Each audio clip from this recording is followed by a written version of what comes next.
चलिए redox chapter का जो सबसे इंपॉर्टेंट टॉपिक है फ्रैक्शनल ऑक्सीडेशन नंबर।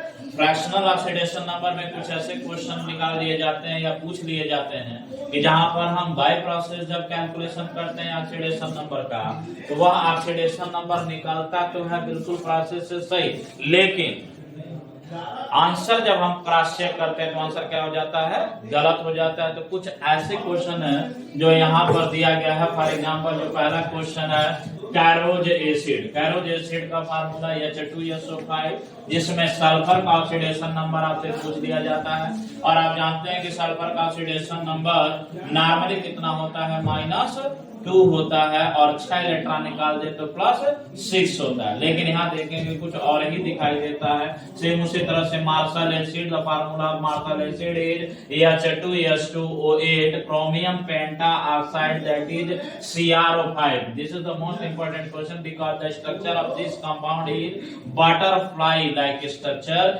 इसलिए CrO5 में जो Cr का ऑक्सीडेशन नंबर है बहुत ही इंपॉर्टेंट है। साथ ही साथ यह आयरन ऑक्साइड बोला जाता है Fe3O4 जो रक्त के रूप में भी जाना जाता है, जिसमें आयरन का ऑक्सीडेशन नंबर पूछा जाता है। अब आयरन का ऑक्सीडेशन नंबर आप निकालते हैं जिसमें फ्रैक्शनल ऑक्सीडेशन नंबर निकल कर आता है और साथ ही साथ इंटीजर भी निकल के आता है, क्योंकि यहाँ पर आयरन 2 स्टेट में शो करता है। कौन कौन सा, +2 oxidation state and +3 oxidation state. साथ ही साथ ब्लीचिंग पाउडर CaOCl2 में Cl का ऑक्सीडेशन नंबर, अब Cl का ऑक्सीडेशन नंबर नॉर्मली -1 आता है, बट यहाँ पर देखेंगे -1 +1 भी दोनों शो करता है।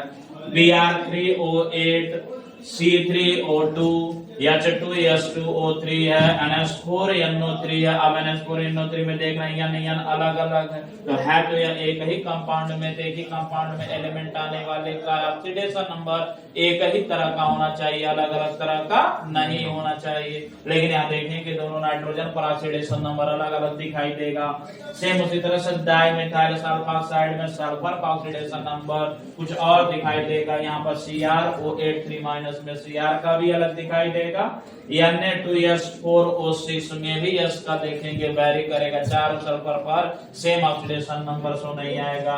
कुछ ऐसे क्वेश्चन है जो आपको कॉम्प्लेक्स कंपाउंड से दे दिए जाते हैं। कॉम्प्लेक्स कंपाउंड में खासकर सेंट्रल मेटल आइटम का ऑक्सीडेशन नंबर पूछता है और सेंट्रल मेटल आइटम का ऑक्सीडेशन नंबर जब पूछे तब वहां पर देखा जाता है कि लिगैंड पर ऑक्सीडेशन नंबर कितना है। फॉर एग्जांपल अगर K4 या फिर CN6 में देखें तो CN हमारा क्या है, लिगैंड है। CN क्या है, लिगैंड है। तो CN पर चार्ज नॉर्मली कितना आता है, -1 आता है। तो मैंने कहा -1 रखिएगा, गुणा करिएगा 6 से, अपने आप क्या आ जाएगा, -6 आ जाएगा। डायरेक्ट वैल्यू निकालिए। आयरन पर ऑक्सीडेशन नंबर जो भी निकलेगा वही ऑक्सीडेशन नंबर सही ऑक्सीडेशन नंबर होगा। प्रॉब्लम यहाँ क्रिएट हो जाती है, जैसे H2 है तो H2O का ऑक्सीडेशन नंबर क्या लिखें, यहाँ NH3 है तो NH3 का ऑक्सीडेशन नंबर क्या लिखें। तो कुछ का ऐसा है कि ऑक्सीडेशन नंबर आप याद कर लेते हैं किसमें, कोऑर्डिनेट कॉम्प्लेक्स में, कोऑर्डिनेट कंपाउंड में या कॉम्प्लेक्स कंपाउंड में। जिसे यहाँ H2O को हम क्या बोलते हैं, एक्वा, एमीन को क्या बोलते हैं, अमीन। इन सबों का ऑक्सीडेशन नंबर कितना होता है, 0। You put the value of 0 then you calculate the oxidation number of the central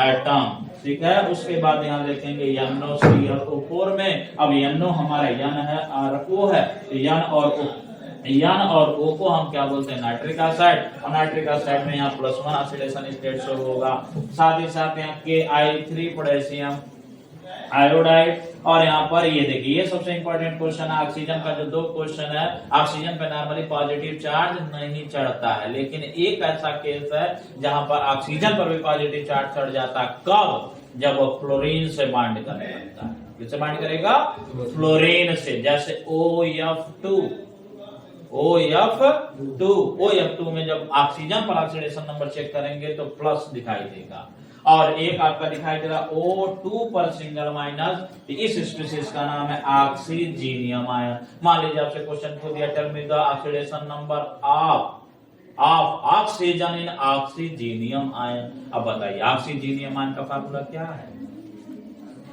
बोलिए।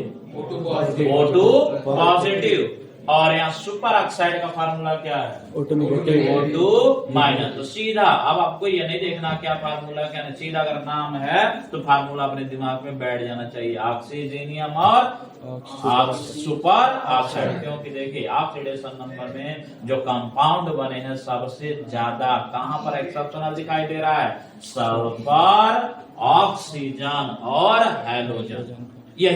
यही तीन एक्सेप्शनल दिखाई देता है। और बीच वाला जो है ट्रांजिशन मेटल किस तरह का कंपाउंड बनाता है? तो ज्यादातर वो कौन सा कंपाउंड बनाता है? कोऑर्डिनेट कंपाउंड बनाता है। तो जब वो कोऑर्डिनेट कंपाउंड बनाता है तो वहां पर हम देखते हैं कि उस पे पॉजिटिव चार्ज आएगा। मेटल पे कौन सा चार्ज आता है? पॉजिटिव। लिगेंड इलेक्ट्रॉन देता है और पॉजिटिव चार्ज के साथ शो करता है, तो कॉम्प्लेक्स का इस तरह से निकल जाता है। और यहाँ एक्सेप्शनल पे इस तरह से। तो अब देखो, जैसे मान लो मैंने कहा कि पहला कैरोजेसिड है, कैरोजेसिड का कैसे मैंने कहा कि सल्फर का ऑक्सीडेशन नंबर वेरी करेगा। तो मैंने कहा अकॉर्डिंग टू द फार्मूला या अकॉर्डिंग टू द प्रोसेस, जब H2SO5 में यस का निकालते हैं तो कितना आ जाएगा? यहाँ पर +1 है, यहाँ पर क्या है? -2 है। तो लगभग लगभग यस बराबर निकालोगे तो यस बराबर कितना आ जाता है? +8 आता है कि नहीं आता है? I 5 to the 10, I 1 to the 2, I minus हो गया -10, आई हो गया कितना? +2। तो -10 +2 कितना हो जाएगा? -8। राइट हैंड साइड में जाएगा +8 हो जाएगा। क्या ऑक्सीडेशन नंबर सल्फर का -8 +8 होता है? फिर इसका चेक करेंगे तो स्ट्रक्चर पर जाएंगे। स्ट्रक्चर आपके सामने है। तो हम देख रहे हैं कि स्ट्रक्चर में 2 ऑक्सीजन ऐसे हैं जो किस लिंकेज से जुड़े हैं? पेरोक्साइड। अब हमें पता है कि पेरोक्साइड पर ऑक्सीडेशन नंबर कितने का होता है? -1। तो मैंने कहा सब पे -1 लगा लिया, यहाँ पर -2, ये नॉर्मल ऑक्सीजन है, -2 +1 अब इसको आप सॉल्व करेंगे तो बताएं यक्स बराबर कितना निकल जाएगा? +6 आएगा कि नहीं आएगा? देखिए अगर आई -1 है, -2 से कैंसिल कर दीजिए, खत्म हो गया पूरी तरह से। आगे हो गया -2 और ये क्या है? +1 -1 -2 हाई से नहीं खत्म हो सकता। सॉरी, ये वाला -2 आई किससे खत्म हो जाएगा? +1 से। तो बच जाएगा ये बच गया। आई जो बचा तो x इक्वल टू कितना आ गया? प्लस। यानी कि सल्फर का ऑक्सीडेशन नंबर कितने का आ गया? +6 का। और यही आंसर हमारा सही। सेम उसी तरह से मैंने कहा मार्शल एसिड में हम किसका केस देख रहे हैं? पेरोक्साइड लिंकेज की वजह से अब इस वाले ऑक्सीजन पर -1, यहाँ पर भी क्या आ गया? -1। और लगभग सभी ऑक्सीजन क्या है? नॉर्मल है। तो -2 यहाँ पर भी -2, यहाँ -2 +1। मैंने कहा देखो ये +1 कैंसिल हो गया किससे? -1 से कैंसिल हो गया। अब जोड़ देखो कितना बचा? -2 कितना माइनस हो गया? -12 हो गया। तो ये हो गया -12 और कितना यस है? 2 है। 2x -12 = 0। तो x इक्वल टू कितना आ गया? +6। यही आपका क्या है? आंसर है। तीसरा देखिए chromium pentoxide that is CrO5। मैंने कहा इसी का स्ट्रक्चर कैसा दिखाई दे रहा है? बटरफ्लाई के जैसा दिखाई दे रहा है, इसलिए स्ट्रक्चर का नाम क्या हो गया? Butterfly structure. और इसमें अगर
हाँ तो बच्चों, question number 9, H2S2O3।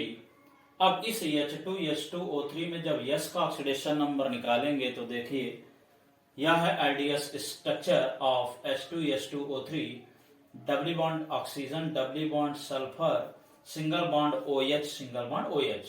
We know that the oxidation number of OH is -1, here is also -1 and here -2, here also -2। तब आप चेक करेंगे कि इस सल्फर के सराउंडिंग में इतने एटम पे जो चार्ज है -2, -1, तो मिलकर हो गया आपका x -6 = 0, देन x = +6। तो आप देख रहे हैं कि सल्फर का ऑक्सीडेशन नंबर कितने का आ गया, +6 का आ गया। और साथ ही साथ ये वाला जो सल्फर है, इस सल्फर का ऑक्सीडेशन नंबर कितने का है, -2 का है। तो दिए गए क्वेश्चन में हम ये देख पा रहे हैं कि सल्फर पर दो ऑक्सीडेशन नंबर दिखाई दे रहा है, एक +6 का दिखाई दे रहा है और एक -2 का दिखाई दे रहा है। तो यह भी क्वेश्चन आपका एक्सेप्शनल में ही कंसीडर किया जाता है। Next question that is ammonium nitrate. The formula of ammonium nitrate that is NaHO4NO3 - NH4NO3। अब NH4 अमोनियम है, इसके ऊपर पॉजिटिव चार्ज माना जाता है और NO3 नाइट्रेट मतलब माइनस चार्ज है। तो जब हम इस नाइट्रोजन पर कैलकुलेट करते हैं ऑक्सीडेशन नंबर, तो देखते हैं कि पर्टिकुलर केवल एक ऑक्सीडेशन नंबर शो नहीं होता है, दो दिखाई दे रहा है। तो इस अमोनियम में N का नाइट्रोजन का ऑक्सीडेशन नंबर जो है वो -3 है और यहाँ पर N का ऑक्सीडेशन नंबर +5 दिखाई दे रहा है। तो so that in this condition there are two type of oxidation number for the nitrogen atom, that is +5 and -3। And the next question, that is the dimethyl sulfoxide. It is one of the most important question because the oxidation number of methyl is +1, here is +1 and also here is +1, and doubly bonded oxygen it carry the -2 oxidation number। जब आप सभी oxidation number को जब देखते हैं तो +1, +1 और -2, तब यहाँ पर आपको ऑक्सीडेशन नंबर कितने का मिल जाता है, 0 का। तो इस कंडीशन में जो सल्फर का ऑक्सीडेशन नंबर है वह कितना मिल गया आपको, 0 मिल गया। This is the dimethyl sulfoxide। And the last one that is the CrO83-। This is the last question, CrO3-। अब CrO83- का जब आप स्ट्रक्चर देखेंगे तो इस स्ट्रक्चर में आप देख रहे हैं कि पेरोक्साइड लिंकेज यहाँ पर भी दिखाई दे रहा है और इस साइड में भी O सिंगल बॉन्ड O से जुड़ा हुआ है। तो it carry the oxidation number that is -1, -1, -1, here is -1, -1, and you check the oxidation number of this carbon atom, that is Cr -5 = 0, then Cr = +5। तो आप देख पा रहे हैं इस क्वेश्चन में ऑक्सीडेशन नंबर जो क्रोमियम का दिखाई दे रहा है +5 दिखाई दे रहा है। ओके बच्चों, अब नेक्स्ट क्वेश्चन आपका, अब तक जितने भी क्वेश्चन आप किए हैं उससे थोड़ा सा अलग, और यह जितने भी क्वेश्चन आपको सामने दिखाई दे रहे हैं, यह क्वेश्चन आपका स्पेशल क्लास ऑफ कंपाउंड में जाता है जिसे हम कहते हैं कॉम्प्लेक्स कंपाउंड। ओके, यदि कॉम्प्लेक्स कंपाउंड का ऑक्सीडेशन नंबर उसमें किसी एलिमेंट का यह पूछता है तो कैसे निकालेंगे, तो कहा जाता है कॉम्प्लेक्स कंपाउंड में 3 पार्ट होते हैं। एक तो पहला क्या है, सेंट्रल मेटल एटम, ये क्या है, लिगैंड है, और ये क्या है, काउंटर है। कहा जाता है जो सेंट्रल मेटल एटम होता है वो इलेक्ट्रॉन लेने का काम करता है और लिगैंड जो है वो इलेक्ट्रॉन देने का काम करता है। तो जो सेंट्रल मेटल पे ऑक्सीडेशन नंबर शो होता है वो हमेशा कौन सा शो होगा, पॉजिटिव शो हो गया, और यह इलेक्ट्रॉन देने का काम करेगा। रही बात जब ये इलेक्ट्रॉन देता है तो इस स्फीयर पे कोई चार्ज डेवलप हो सकता है, आइदर पॉजिटिव चार्ज और नेगेटिव चार्ज। उस चार्ज को खत्म करने के लिए एक काउंटर आयन यहाँ पर भाग लेता है। जैसे फॉर एग्जांपल यहाँ पर अगर पोटेशियम दिख रहा है तो इसका मतलब हो ना हो इस कॉम्प्लेक्स पर कौन सा चार्ज होगा, माइनस चार्ज होगा। इस माइनस को यह पोटेशियम K+ क्या कर रहा है, काउंटर कर रहा है। लेकिन ये सब बात हमने बाद में सीखना है, पहले आपको यह सीखना है कि how to calculate the oxidation number of underlined atom that is Fe in the given compound. The given compound is the potassium permanganate. ठीक है, अब पोटेशियम फेरोसाइनाइड, सॉरी कंपाउंड का क्या नाम है, पोटेशियम फेरोसाइनाइड। इस पोटेशियम फेरोसाइनाइड में हम देखेंगे क्या है कि Cn का जो अपना ऑक्सीडेशन नंबर हम देखते हैं वो क्या है, -1, because it is the cyanide ion. Cyanide ion का जो अपना फार्मूला है वो है Cn माइनस, और Cn माइनस होने की वजह से इसका ऑक्सीडेशन नंबर कितने का आ जाता है, -1। अब सीधी सीधी वैल्यू आप पुट करेंगे, यहाँ पर आ जाएगा potassium, that is potassium, the oxidation number of potassium is +1 and here Cn is the -1, then you calculate the oxidation number of iron that is X, तो +1 into 4 plus X plus Cn is the -6 into -1 into 6, that is -6 equal to 0, then X equal to, ये -6 है, ये +4 है, तो -2, और -2 के साथ यहाँ पर जब आएगा तो क्या बन जाएगा, +2। तो हम यहाँ देख पा रहे हैं कि आयरन पर जो ऑक्सीडेशन नंबर है कितने का है, +2 है। तो हमको बेसिकली पता है कि आयरन पर जो ऑक्सीडेशन नंबर शो होता है वह कितने का शो होता है, या तो +2 का शो होता है या तो +3 का। तो यहाँ पर निकला गया ऑक्सीडेशन नंबर क्या है आयरन का, वह +2 सही है। अब यहाँ पर देखेंगे द नेक्स्ट क्वेश्चन है सोडियम आयरन Cn ONO। तो यहाँ पर दो लिगेंड दिखाई दे रहा है, एक तो Cn दिखाई दे रहा है, लिगेंड हम जान रहे हैं Cn पे कितना होता है -1, और NO पर जो होता है वो क्या होता है, +1। This is the nitric oxide. इसका अगर नाम आप जानने का प्रयास करेंगे तो यह है नाइट्रिक ऑक्साइड, और नाइट्रिक ऑक्साइड पर ऑक्सीडेशन नंबर कितना होता है, +1 होता है। अब हम यहाँ देख रहे हैं कि Na पर +1 होता है, आयरन का हमें निकालना है, Cn पर -1 होता है, NO पर +1 होता है। तो यहाँ पर हो गया आपका +2, ये हो गया +2, ये हो गया आपका X, यहाँ हो गया -5, और ये हो गया +1।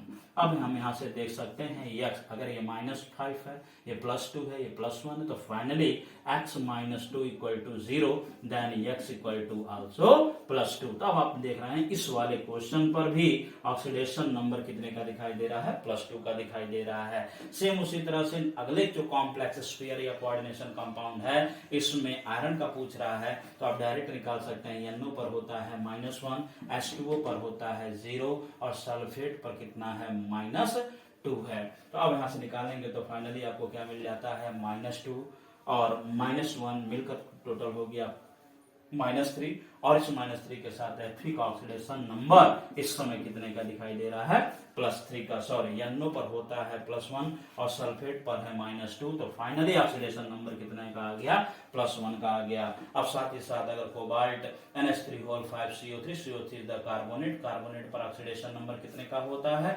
-2 का होता है, और NH3 का ऑक्सीडेशन नंबर कितना होता है, 0। ये आप लोग लर्न कर लेंगे, NH3 का ऑक्सीडेशन नंबर 0 होता है, H2O का भी ऑक्सीडेशन नंबर कितना होता है, 0 होता है।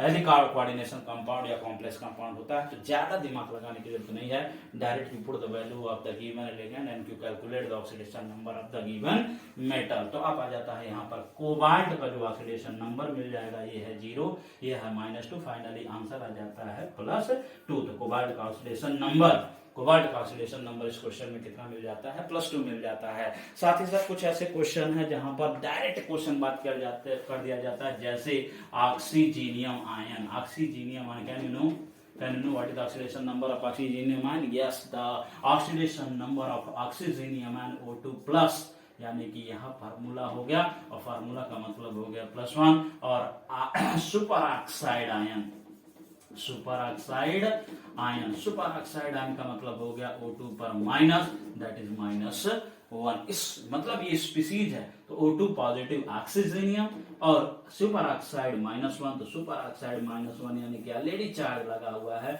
इस तरह का अगर क्वेश्चन आ जाता है तो आप लोग विशेष ध्यान दीजिएगा, क्योंकि both are the exceptional question, और बहुत क्वेश्चन इस पे पूछे जाते हैं। Okay, thank you.